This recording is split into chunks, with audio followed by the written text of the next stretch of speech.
Hello students, welcome back to another lecture of a solution. Students, we are discussing colligative property. In our previous lecture, we discussed about elevation of boiling point.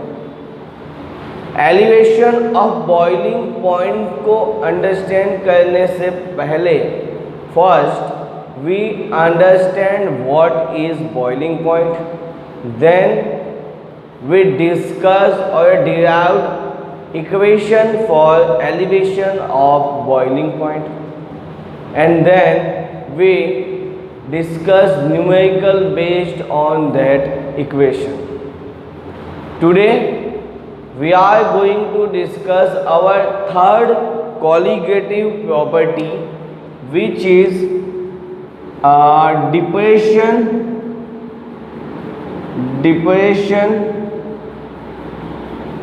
of freezing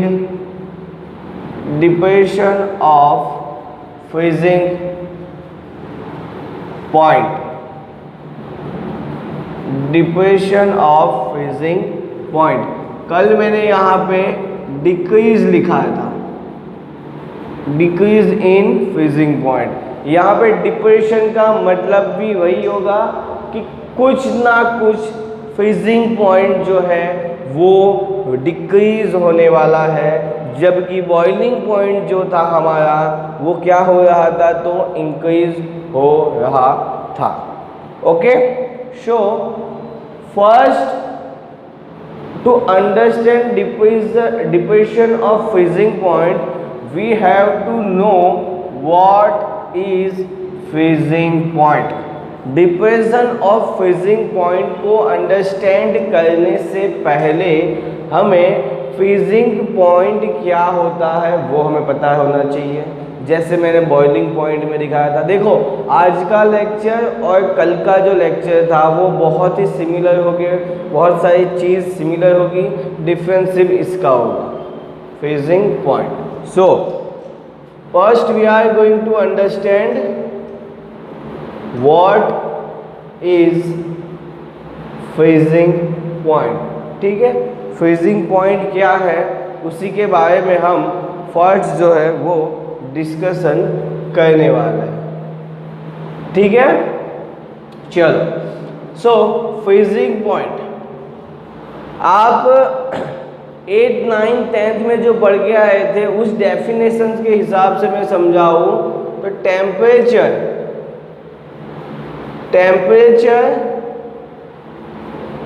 eight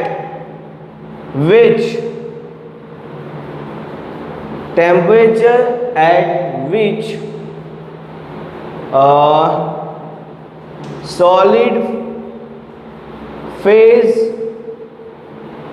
of substance is in dynamic equilibrium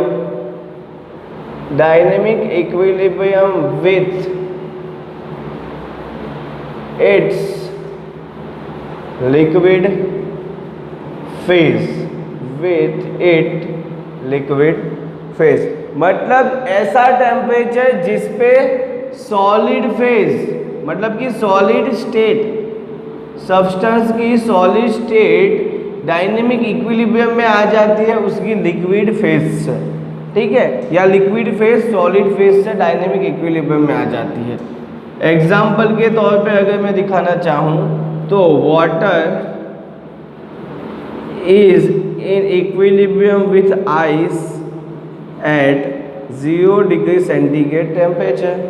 here water is a H2O in liquid phase where ice is H2O in solid phase. So here we show, what we have show is, here we show the dynamic equilibrium. यहाँ पे हमें ice और water के बीच में dynamic equilibrium मिलता है 0 degree centigrade temperature पे। Therefore we called water जो है वो 0 डिग्री सेंटीग्रेड टेम्परेचर पे फ्रीज हो जाता है। इसी वजह से इस टेम्परेचर को हमने वाटर का फ्रीजिंग पॉइंट बताया है। वाटर का हमने क्या बताया है? तो फ्रीजिंग पॉइंट जो है वो हमने बताया हुआ है। ठीक है, यहाँ तक आपका क्लियर हो गया होगा। ओके ना, अब आपको फ्रीजिंग पॉइंट जो 8, 9, 10th में आप पढ़ के आते हैं वो तो आपको पता चल गया कि सॉलिड फेज और लिक्विड फेज एक दूसरे के साथ डायनेमिक इक्विलिब्रियम में जिस किसी भी टेम्परेचर पे होगी उसको हम बोलेंगे freezing point. But vapour pressure के पॉइंट ऑफ व्यू से हमें अगर फ्रीजिंग पॉइंट की डेफिनेशन बतानी है तो हम कैसे बताएंगे? तो उसके लिए थोड़ा बहुत ही चेंज होगा। हम बताएंगे ऐसा कि टेम्परेचर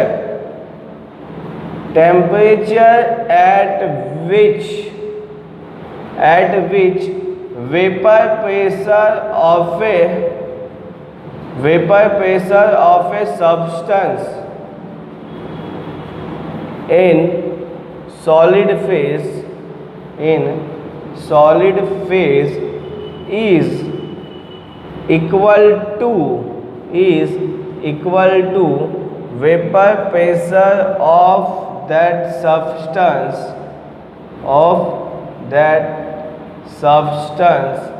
in liquid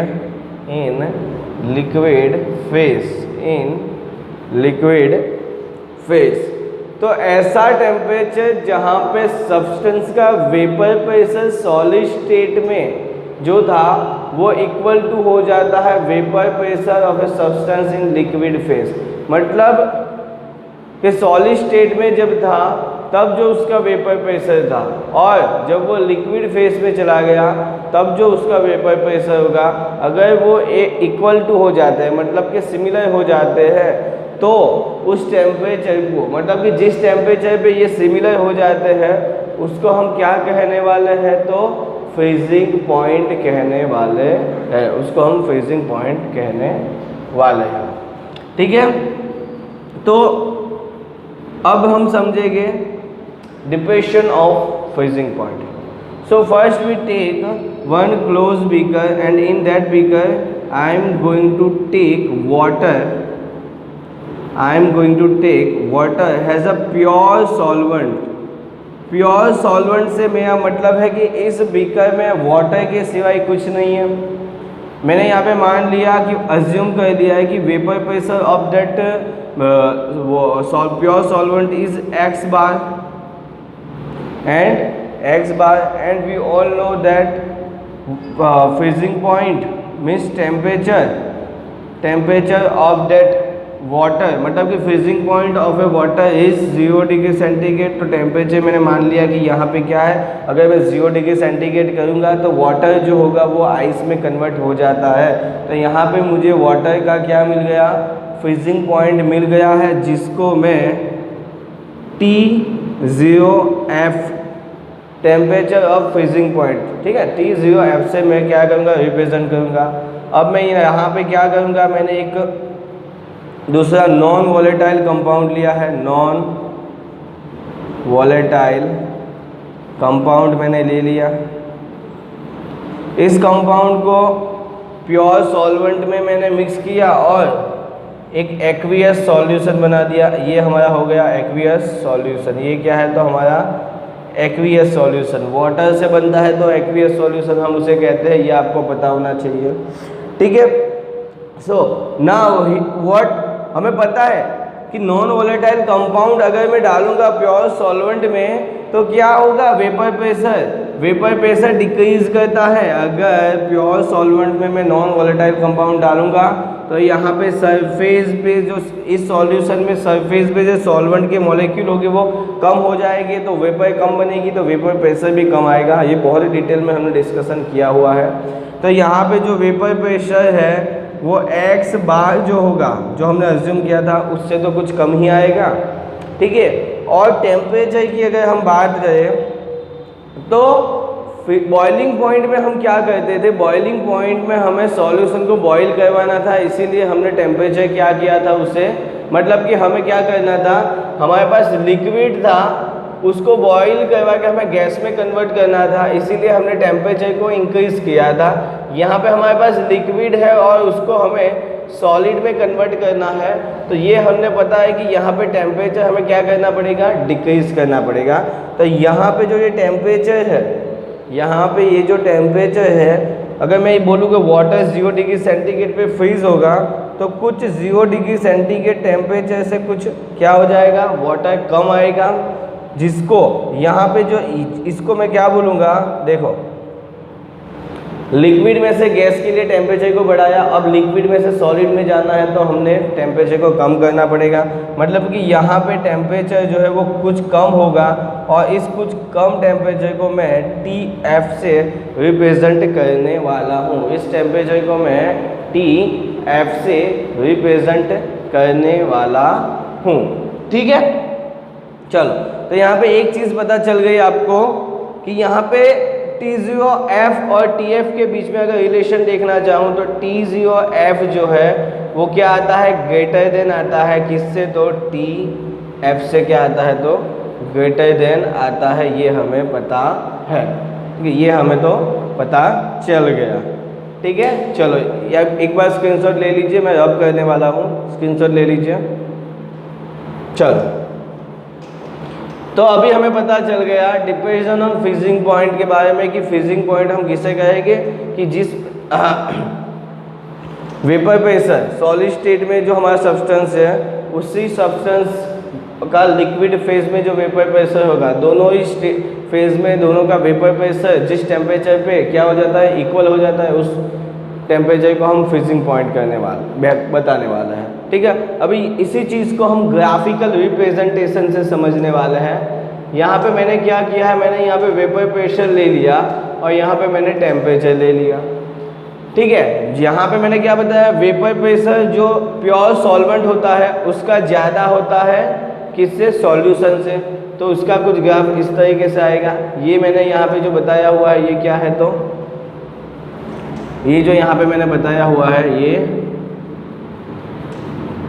ये हमारा है प्योर सॉल्वेंट, प्योर सॉल्वेंट वो भी लिक्विड स्टेट में, प्योर सॉल्वेंट वो भी लिक्विड स्टेट में, और ये हमारा है क्या, तो सॉल्यूशन।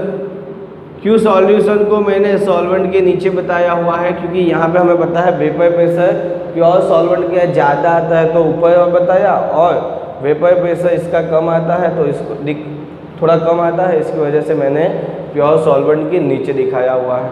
यहाँ पे सॉल्यूशन जो होता है वो भी लिक्विड स्टेट में होगा, ठीक है। डेफिनेशन क्या है वेपर प्रेशर के पॉइंट ऑफ व्यू से, temperature at which vapour pressure of a substance in solid phase is equal to vapour pressure of a substance in liquid phase.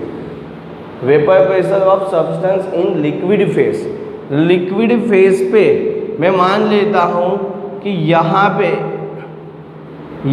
पे प्योर सॉल्वेंट और ये हमारा क्या है, तो सॉल्वेंट ही है, ये भी हमारा सॉल्वेंट ही है, पर रुको ये क्या है हमारा, solvent in solid phase, solvent in solid phase. ये किसका ग्राफ है, ये जो मैंने दिखाया ये क्या है, तो सॉल्वेंट इन सॉलिड फेज। तो मैं मान लेता हूँ कि यहाँ पे आके, इस पॉइंट पे आके, यहाँ पे वेपर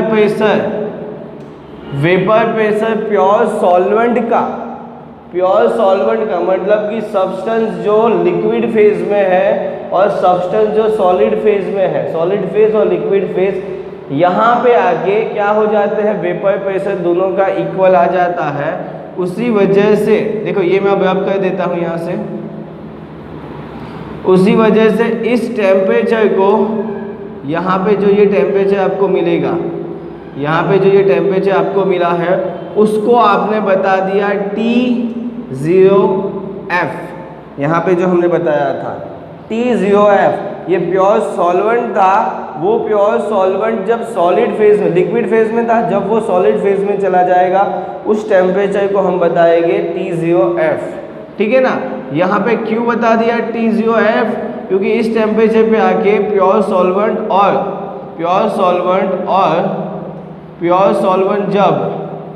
सॉल्वेंट जब सॉलिड फेज में होते हैं उस टाइम दोनों का वेपर प्रेशर इक्वल हो जाता है। उस टेम्परेचर को मैंने बता दिया T0F।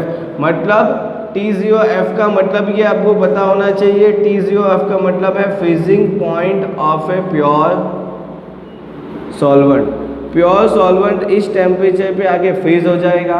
उसी तरीके से यहाँ पे हम देख सकते हैं कि हमें अब क्या करना है, लिक्विड को सॉलिड में लेके जाना पड़ेगा, तो कुछ टेम्परेचर कम करना पड़ेगा, जो हमें यहाँ पे ग्राफ में भी दिखेगा कि ये जो सॉल्यूशन है यहाँ पे जाके, यहाँ पे अगर सॉल्यूशन जाएगा तो ये जो प्योर सॉल्वेंट है सॉलिड फेज में, वहाँ पे उसका जो प्रेशर होगा वो सॉल्यूशन के प्रेशर के इक्वल हो जाएगा। मतलब कि सॉलिड स्टेट में, सॉलिड फेज में प्योर सॉल्वेंट जो था और लिक्विड फेज में जो सॉल्यूशन था वो दोनों के वेपर प्रेशर इक्वल हो जाता है। और इस टेम्परेचर को मैं बताऊंगा TF। और जो TF होता है वो होता है freezing point of solution, freezing point of solution. ठीक है, फ्रीजिंग पॉइंट ऑफ सॉल्यूशन। और इन दोनों के डिफरेंस को मैं बताऊंगा डेल्टा TF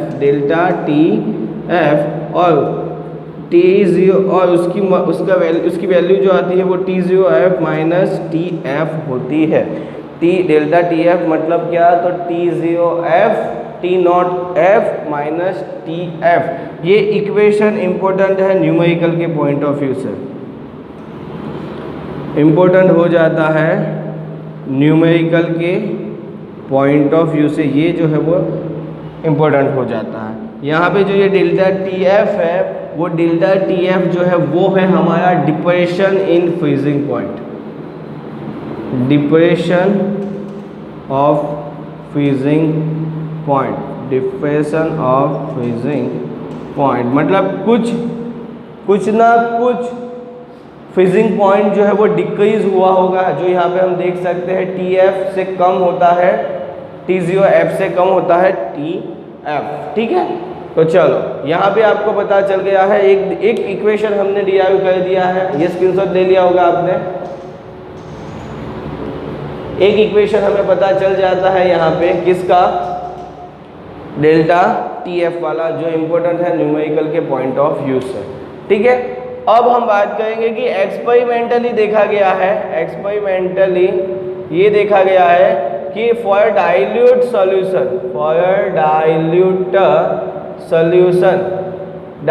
सॉल्यूशन के लिए जो हमारा डेल्टा TF होता है वो डायरेक्टली प्रोपोर्शनल में होता है मोलालिटी के डायरेक्टली प्रोपोर्शनल में होता है।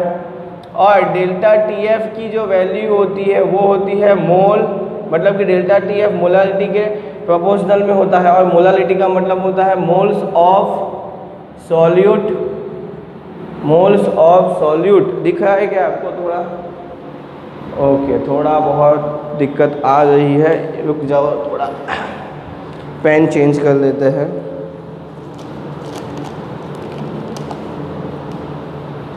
चलो इस पेन से ट्राई करते हैं, दिखा, चलो ये दिखेगा थोड़ा बहुत अच्छा।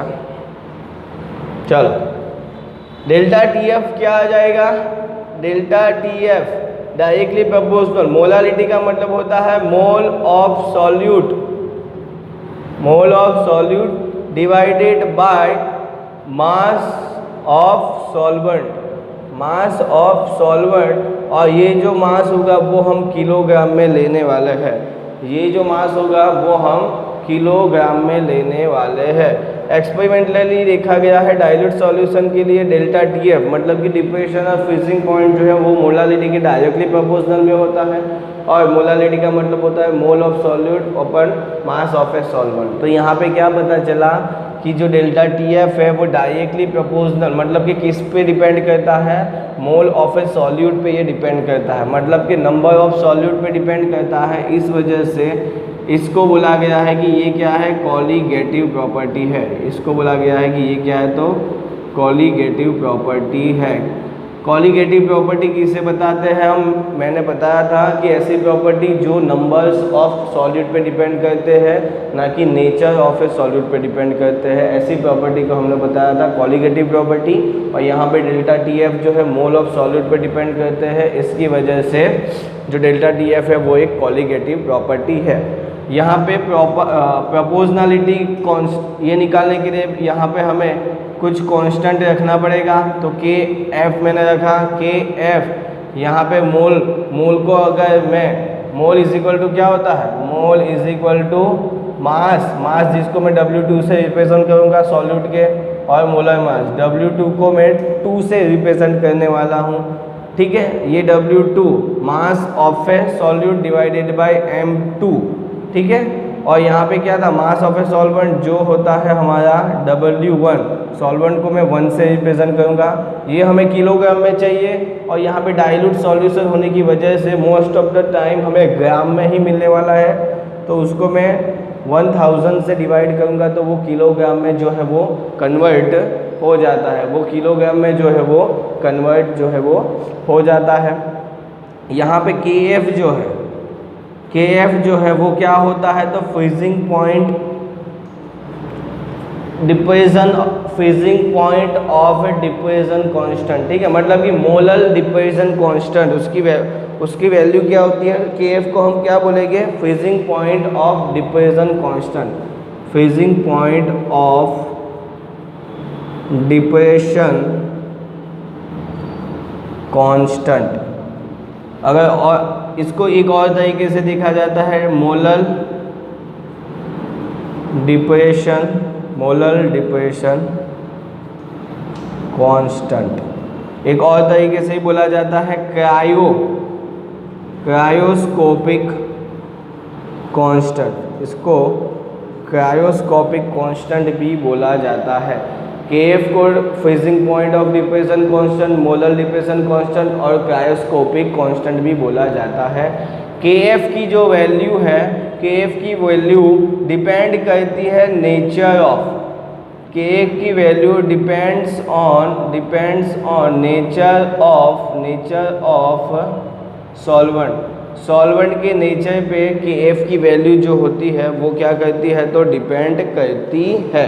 किस पे डिपेंड करती है, तो सॉल्वेंट के नेचर पे KF की वैल्यू जो है वो डिपेंड करती है।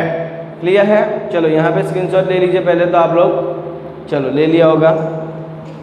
चलो तो यहाँ पे डेल्टा KF TF का हमने एक इक्वेशन डिराइव कर दिया है, और दूसरा भी हमारा इक्वेशन डिराइव हो ही जाने वाला है। अब हमें यहाँ पे क्या मिल जाएगा, delta TF is equal to KF WB, ये 1000 जो यहाँ पे था वो ऊपर चला जाएगा, तो 1000 divided by M2 into W1, तो ये आपका है दूसरा इक्वेशन। ये आपका मिल जाता है, आपको दूसरा इक्वेशन आपको यहाँ पे मिल गया। पहला इक्वेशन जो था वो हमारे पास ये था। इन दोनों इक्वेशन से ही सभी के सभी न्यूमेरिकल हम सॉल्व करने वाले हैं। सभी के सभी न्यूमेरिकल इन दोनों इक्वेशन से हम सॉल्व करने वाले हैं। यहाँ पे KF का यूनिट हमें पता होना चाहिए, यूनिट ऑफ KF। ठीक है, यहाँ पे क्या है, तो delta TF is equal to KF into M होता है, तो KF इज इक्वल टू क्या हो जाएगा, delta TF divided by M। Delta TF मतलब K, यहाँ पे मोलालिटी का मतलब mole into divided by kilogram आता है, तो यहाँ पे किलोग्राम इनवर्स, तो केल्विन किलोग्राम ऊपर चला जाएगा और मोल इनवर्स यहाँ पे आ गया। तो unit of KF is kelvin kilogram into mole inverse. Kelvin kilogram into mole inverse जो है वो इसका क्या आ जाता है, तो यूनिट आ जाता है। ठीक है, तो आपको ये दो इक्वेशन पता होने चाहिए जिसपे सभी के सभी न्यूमेरिकल हम करने वाले हैं। चलो तो अब हम बात करेंगे न्यूमेरिकल के बारे में। ठीक है, अब हम क्या बात करेंगे, तो न्यूमेरिकल के बारे में। चलो समझ आ गया होगा। न्यूमेरिकल भी बहुत ही ईजी है, कल जैसे करवाए थे वैसे ही हो गया। देखो यहाँ पे एक बात बताने वाली है कि Kf की वैल्यू, Kf और Kb molar elevation constant and molar depression constant, दोनों की वैल्यू एक्सपेरिमेंटली डिराइव्ड होती है, मतलब कि पहले से ही ढूंढी हुई होती है। बहुत ही रेयर केस में इनकी वैल्यू को हमें ढूंढना होता है, जो हम नेक्स्ट लेक्चर में बात करने ही वाले हैं। पहले हम देख लेते हैं numerical depression of freezing point वाला जो हमारा इक्वेशन आया उसके बेस पे। तो सबसे पहले तो कौन सा एग्जाम्पल है, तो एग्जाम्पल नंबर ये हमारा है इंटेक्स का 2.9। ठीक है, आप टेक्स्ट बुक ओपन करके बैठ जाइए और उसमें जो मैं जो लिखवा रहा हूँ वो वहाँ पे है क्या नहीं वो भी एक बार देख लेना। ठीक है, सबसे पहले हमारे पास है mass of ethylene glycol, mass of ethylene glycol मतलब कि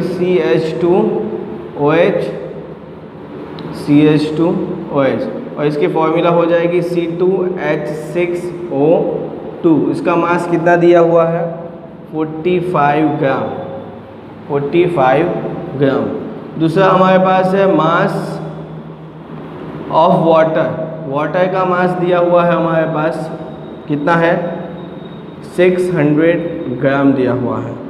और हमें बोला है कि हमें delta TF depression of freezing point ढूंढना है और दूसरा हमें ढूंढना है TF मतलब कि डिप्रेशन ऑफ फ्रीजिंग पॉइंट, मतलब कि फ्रीजिंग पॉइंट ऑफ सॉल्यूशन हमें यहाँ पे ढूंढना है। तो सबसे पहले ये ढूंढेंगे और उसके बाद ये तो हमें बहुत इजीली मिल जाएगा। ठीक है, देखो कभी कभी न्यूमेरिकल में Kf की वैल्यू अगर वाटर लिया हुआ है तो देंगे और नहीं लिया हुआ मतलब कि वाटर लिया हुआ है तो कुछ केसेस में वैल्यू यहाँ पे दे दी जाती है और कुछ केसेस में यहाँ पे वैल्यू जो है वो नहीं दी होती।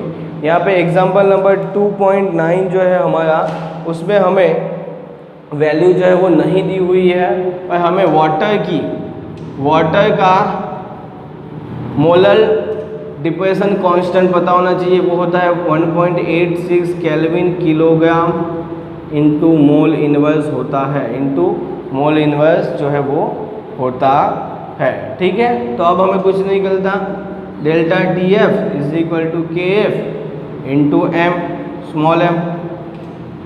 तो अगर यहाँ पे KF तो हमें पता है 1.86, हमें सिर्फ M चाहिए। M हम यहाँ से ढूंढ सकते हैं कि मोलालिटी इज इक्वल टू क्या होता है, तो mole of solute divided by mass of solvent होता है।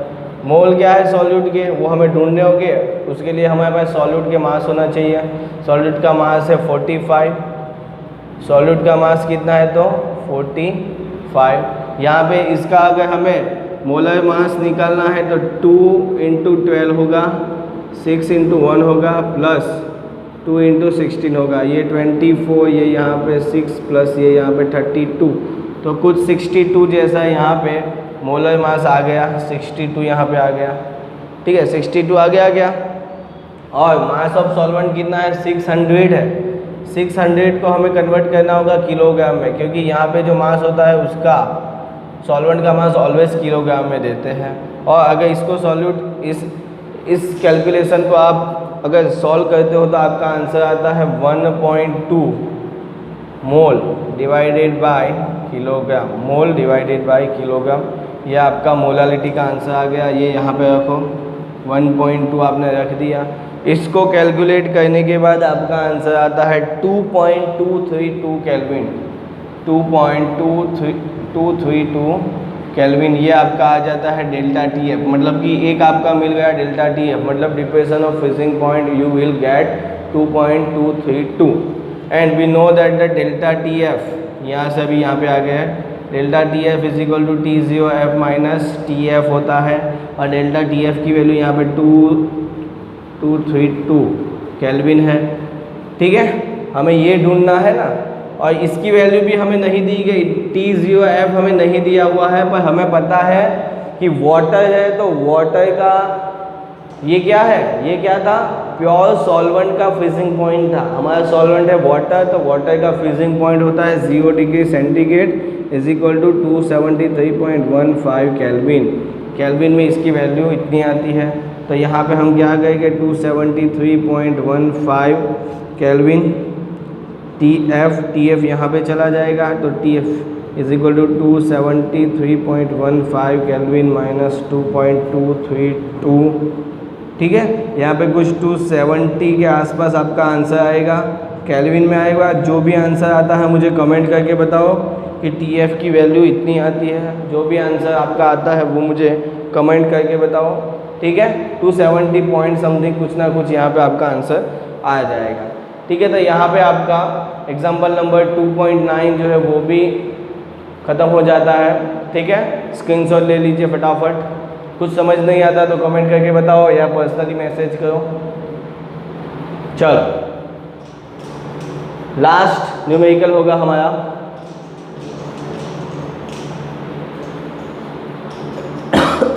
सॉरी,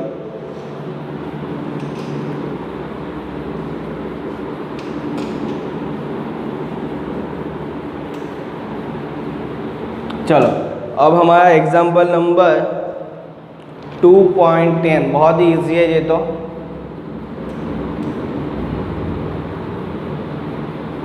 एग्जाम्पल नंबर 2.10, ठीक है, हमारे पास मास ऑफ सॉल्यूट है। मास ऑफ सॉल्यूट हमें दिया हुआ है हमारे क्वेश्चन में। आप एनसीईआरटी ओपन करके बैठ जाओ, मतलब कि W2 हमें दिया हुआ है वो है हमारे पास 1 ग्राम। मास ऑफ बेंजीन मतलब मास ऑफ सॉल्वेंट भी दिया हुआ है। मास ऑफ बेंजीन मतलब कि W1 कितना है तो 50 ग्राम। डेल्टा TF दिया हुआ है, मतलब कि डिप्रेशन ऑफ फ्रीजिंग पॉइंट दिया हुआ है 0.40 केल्विन। 0.40 केल्विन। KF हमें यहाँ पे दिया हुआ है, बेंजीन का KF हमें दिया हुआ है 5.12 केल्विन। 5.12 केल्विन। यहाँ पे सॉल्वेंट चेंज हो गया, वाटर का होता तो 1.86 आएगा, 1.86 ही आने वाला था, और यहाँ पे बेंजीन आ गया तो उसका KF का value 5.12 kelvin into kilogram into mole inverse आता है। M2 हमें क्या करना है तो ढूंढना है। हमारे पास इक्वेशन है delta TF is equal to KF into W2 into 1000 divided by M2 into W1। M2 हमें ढूंढना है तो M2 हो जाएगा, KF कितना है यहाँ पे 5.12, W2 1 ग्राम, ये 1000, डेल्टा TF यहाँ पे नीचे आएगा तो वो कितना है 0.40, या W1 50। ठीक है, इसको कैलकुलेट करो, जो भी आंसर आता है मुझे कमेंट करके बताओ। वो आपका आंसर आ गया किस में, वो आपका आंसर आ जाता है। ठीक है ना, ये यहाँ पे क्या हो गया, आपका आंसर आ जाएगा ग्राम अपन मोल में। यहाँ पे जो भी आंसर आएगा वो ग्राम अपन मोल में जो है वो आपका आंसर आने वाला है। ठीक है, आपका आंसर क्या आएगा तो ग्राम अपन मोल में आपका पूरा का पूरा आंसर जो है वो आ जाएगा। ठीक है, चलो आंसर मुझे कमेंट करके बताओ। ठीक है, चलो नेक्स्ट लेक्चर में अब मिलते हैं। तो यहाँ पे आपका third qualitative property depression of freezing point ख़त्म हो जाता है। इसके बाद एक लास्ट हमारा बचा है ऑस्मोसिस। ऑस्मोसिस के बारे में हम कल तो नहीं, कल हम थोड़ा बीच में एक पॉइंट छोड़ दिया था, उसको हम डिस्कशन करेंगे। ठीक है, तो देखते हैं कब आता है, शायद नेक्स्ट वीक में आएगा, तो वहाँ पे हम डिस्कशन करेंगे ऑस्मोसिस के बारे में। ओके, चलो तो मिलते हैं। अच्छे से पढ़ो, स्कूल कब खुलेगी पता तो है नहीं, अच्छा है ऑनलाइन जो समझ आता है खुद से थोड़ा बहुत प्रैक्टिस करो। ठीक है, चलो।